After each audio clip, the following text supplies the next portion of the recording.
नमस्कृत्य नरं चैव नरोत्तमं देवीं सरस्वतीं व्यासं ततो जयमुदीरयेत्। मूकं करोति वाचालं पङ्गुलङ्घयते गिरिं यत्कृपातमहं वन्दे परमानन्दमाधवम्। मुनिमानଙ୍କ ଆଗରେ ସୁତ ଋଷି କହିଲେ, ବ୍ୟାସଦେବ ସକଳ ଶାସ୍ତ୍ର ପୁରାଣ ରଚନା କରିଥିଲେ ହେଁ ତାଙ୍କ ମନ ଅସ୍ଥିର ଥିଲା। ବ୍ୟାସଦେବଙ୍କ ନିକଟରେ ନାରଦ ଉପସ୍ଥିତ ହୋଇ କହିଲେ, ତୁମେ ଶ୍ରୀକୃଷ୍ଣଙ୍କ ଯଶ ଗୁଣ ବିଷୟରେ କିଛି ଲେଖିନଥିବାରୁ ମନରେ ଅସ୍ଥିରତା ଆସୁଛି। କୃଷ୍ଣ ପ୍ରେମରେ ସଦା ବିଭୋର ନାରଦଙ୍କ ଜୀବନ କଥା ଜାଣିବାକୁ ବ୍ୟାସ ଚାହିଁବାରୁ ନାରଦ ତାଙ୍କ ଜନ୍ମ ବୃତ୍ତାନ୍ତ କହିଲେ ଓ ସେ ସର୍ବଦା ସେଇ କୃଷ୍ଣଙ୍କ ଲୀଳା ଗାଇ ଓ ନାଚି ଆନନ୍ଦରେ ଅଛନ୍ତି ବୋଲି ପ୍ରକାଶ କରିଥିଲେ। ବ୍ୟାସଦେବଙ୍କୁ ଶ୍ରୀକୃଷ୍ଣ ଲୀଳା ବିଷୟକ ଭାଗବତ ଗ୍ରନ୍ଥ ରଚନା ପାଇଁ ନାରଦ ପରାମର୍ଶ ଦେଲେ।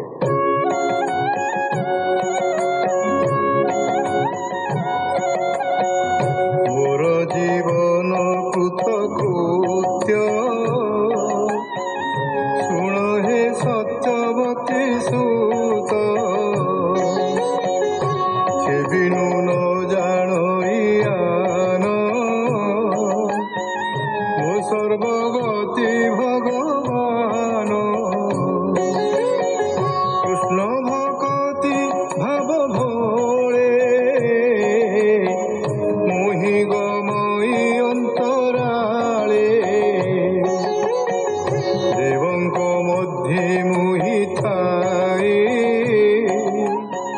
ନୃତ୍ୟ କରଇ କୃଷ୍ଣ ଗାଏ।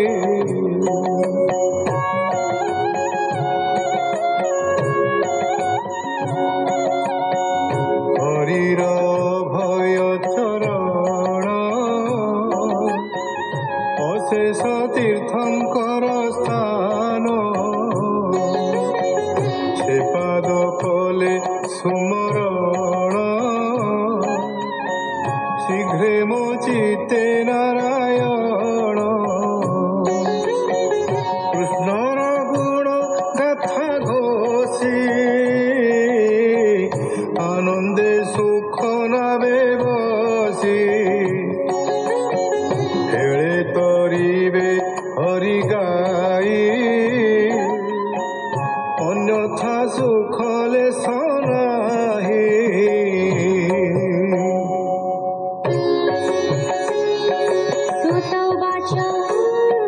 सुत कहन्ति अनुरागे यज्ञ समस्त मुनि आगे, नारद जन्म कर्म कथा विष्णु भगवतीर व्यवस्था, व्यासंक आगे सर्व कहि आनंदे बीणा वाद्य बाई, आकाश मार्गे गले कि बिजुली जेने भोला हके, बोलोई दास जगन्नाथ प्रथम स्कंधे भागवत।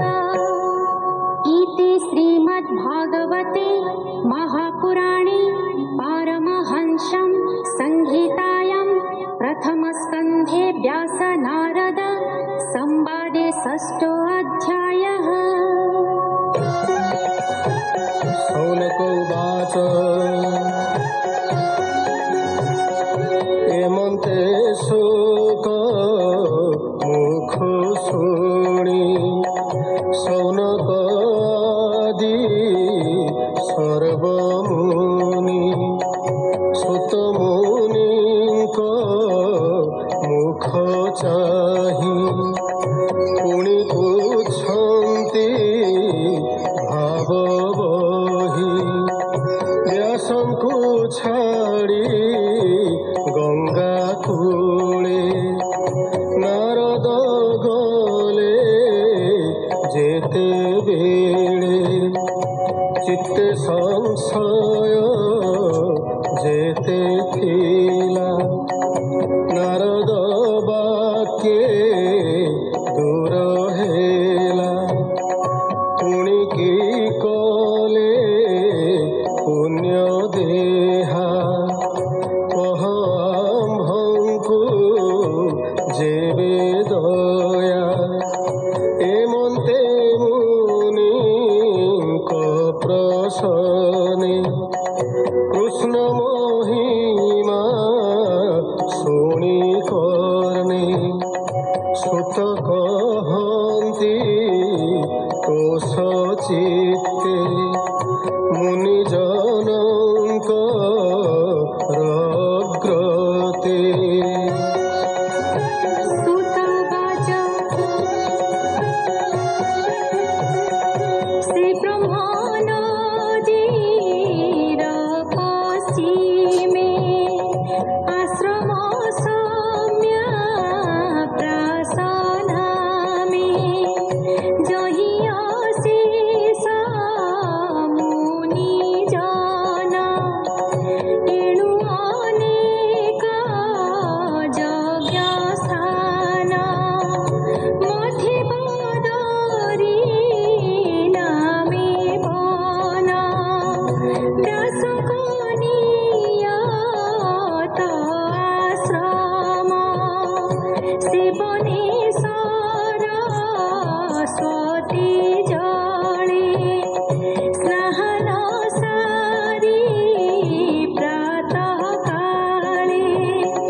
ସ୍ୱଭାବେ ତାଙ୍କ ନିଜ ସୁତ ହରସେ ଦେଲେ ଭାଗବତ ବିଶେଷେ ଗୋବିନ୍ଦ ପ୍ରସନ୍ନେ ମାୟା ନ ଲାଗେ ତାଙ୍କ ମନେ ଏମନ୍ତେ ସୁତ ପ୍ରଶ୍ନ ଶୁଣି ମୁନି ସକଳେ ମନେ ଗୁଣି ମନେ ସଂଶୟୀ ଖେଦ ବହି କହନ୍ତି ସୁତ ମୁଖ ଚାହିଁ